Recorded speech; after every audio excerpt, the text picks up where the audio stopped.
necessity. I want you to picture a city during a heat wave. Power plants running, fuel's coming in, nothing is technically broken, but half the city is dim, lights flicker, AC units struggle, some neighborhoods get power, others don't. And the utility company keeps saying the same thing. Everything is online, which is true and completely unhelpful. That's today's dungeon. Welcome back to the Male System series, where we stop calling symptoms mysterious and start asking better questions. I'm your host, Barbosa, still carrying the party, still explaining things that should have been obvious before anyone tried to sell you a shortcut. Today we're talking about what most men call an energy problem. Low energy, low drive, low motivation.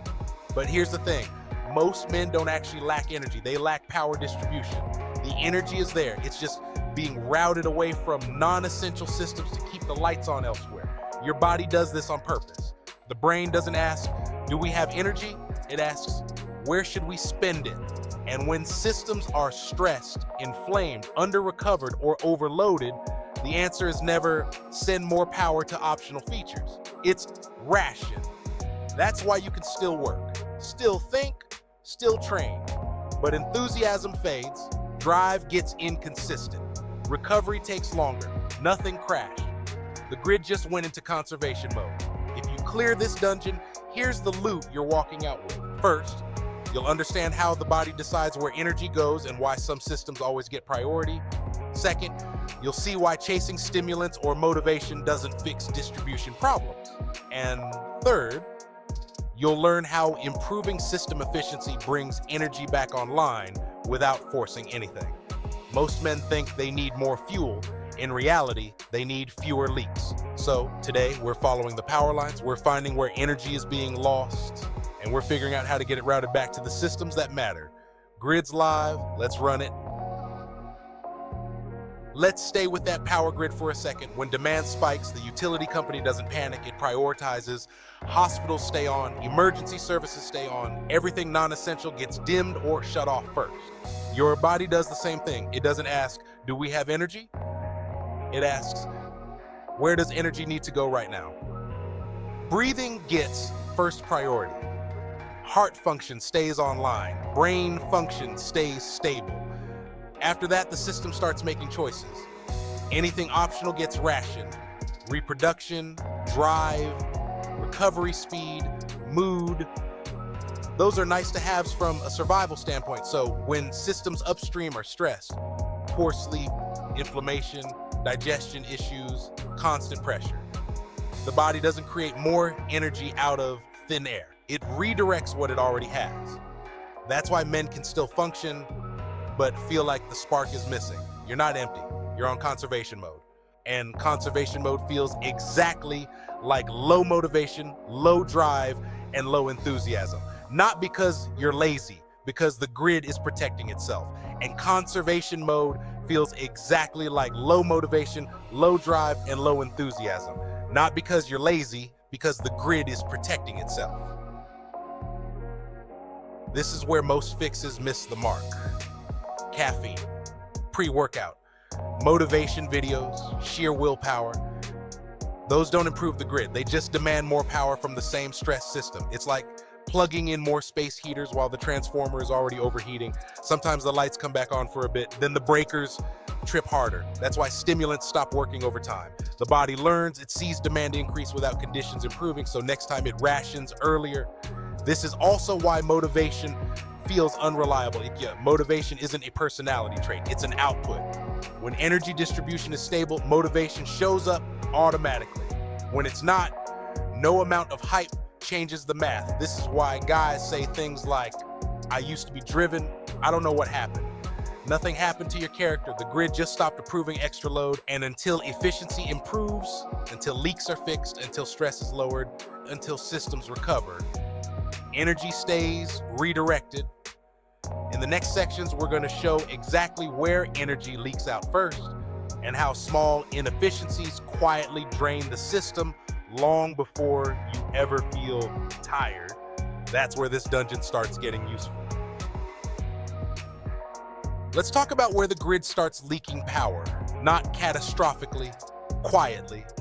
Sleep is the first place energy disappears. Not just how long you sleep, how deep it is. Think of sleep like scheduled maintenance. This is when crews come in, repair wear and tear, clear debris, and reset systems for the next day. If maintenance gets rushed or skipped, the site still opens in the morning. But machines run hotter. Small problems don't get fixed. Everything costs more energy to operate. That's what poor sleep does. You wake up functional, but less efficient, so the body compensates. It redirects energy away from optional systems to keep basic operations running. You're awake, you're moving, but recovery slows, drive dips, enthusiasm fades, and the frustrating part, you can sleep more and still not fix this if the sleep quality stays shallow. That's not laziness, that's maintenance being incomplete.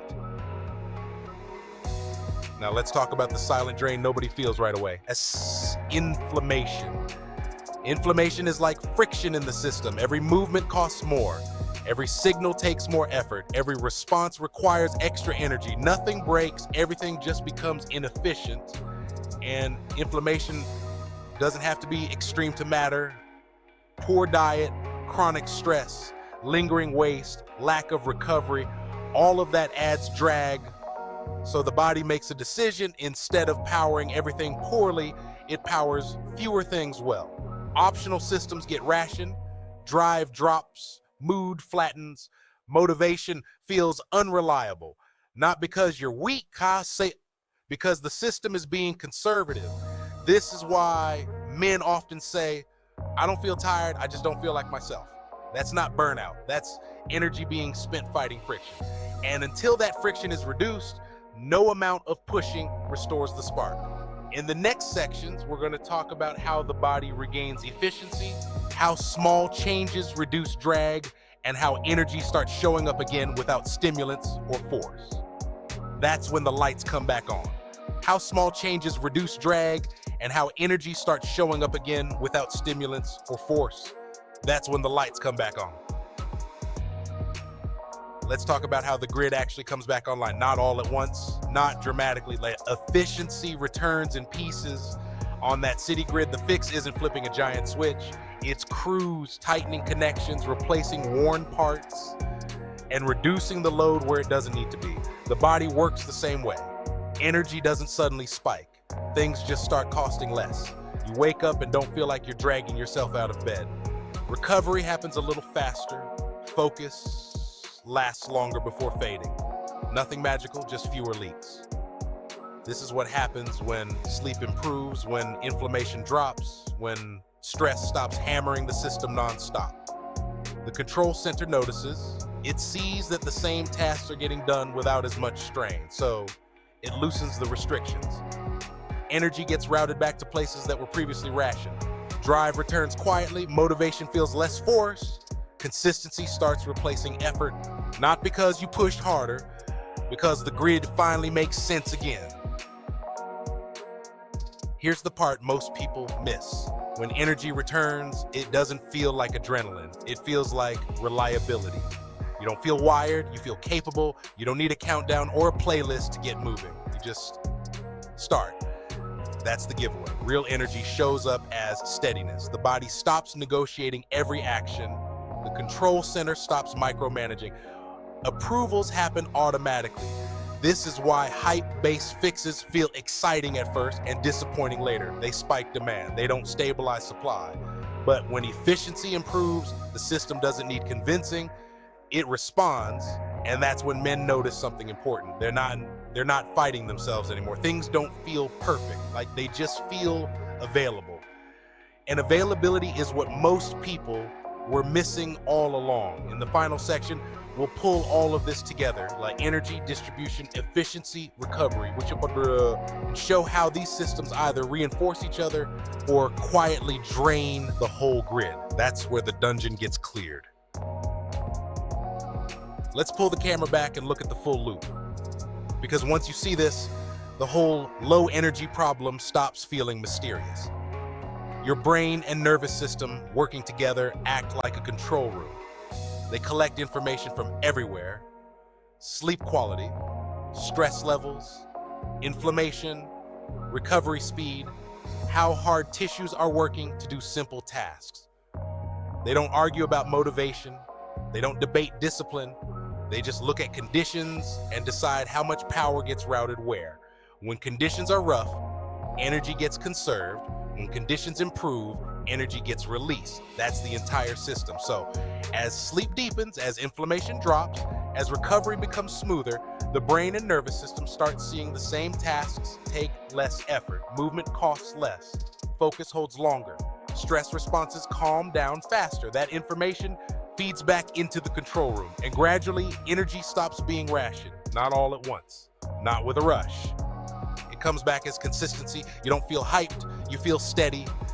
Tasks don't feel like negotiations anymore, they feel doable. That's the moment people describe as I feel like myself again. Nothing was added, nothing was forced. The system simply stopped holding energy back because the environment stopped demanding protection, and this is why chasing motivation rarely works. Motivation shows up after energy is available, not before. Once the brain and nervous system trust the conditions, energy distribution normalizes on its own. That's the loop. And once you understand it, you stop asking how to squeeze more energy out of the system and start asking how to make the system easier to run. That's how the grid stabilizes, and that's the dungeon we just cleared. All right, dungeon cleared. This one was about power, not hype. No boss fight today. This was a systems dungeon. If you stayed to the end, you walked out with progress. You now understand that what most men call low energy is really the brain and nervous system, routing power away from optional systems when conditions feel inefficient. You also saw how sleep quality, inflammation, stress, and recovery quietly drain the grid long before anyone feels tired. And you saw how energy doesn't come back as excitement, it comes back as reliability. Now let's get to the loot drops, things you can actually use. Loot drop number 1, let's do protect sleep quality like it's scheduled maintenance. Dark room, consistent timing, less stimulation before bed. Deep sleep is when efficiency gets rebuilt. Loot drop number 2, reduce background stress instead of stacking it. Training hard, eating poorly, sleeping badly, and staying wired all at the same time keeps the brain and nervous system in conservation mode. Pick fewer battles per day. Loot drop number 3, move daily in low stress ways, walking, stretching, light movement. This signals to the nervous system that energy can move without resistance. Loot drop number 4, pay attention to how hard simple things feel. When everyday tasks start costing less effort, the grid is stabilizing. That's your early win indicator. Loot drop number 5, stop chasing motivation, build conditions. Motivation shows up once energy is available at night, not the other way around. That's real loot. That's stuff you can apply today. Team survived. I took the carry this round. You did the thinking. You keep the XP. Now here's what I want you to think about looking at everything we covered. Sleep, stress, inflammation, recovery, and energy distribution. Where do you think your biggest leak is right now? And what's one thing you've been trying to push through that probably needed better conditions instead? Drop your thoughts in the comments, not for answers, for patterns. If this episode helped something click, send it to someone who keeps saying, I'm tired all the time, but can't explain why. I'm gonna go decompress, combine some herbs in a way no tutorial ever prepared us for, and let the grid do its thing. Different dungeon next time, same party. See you in the next run.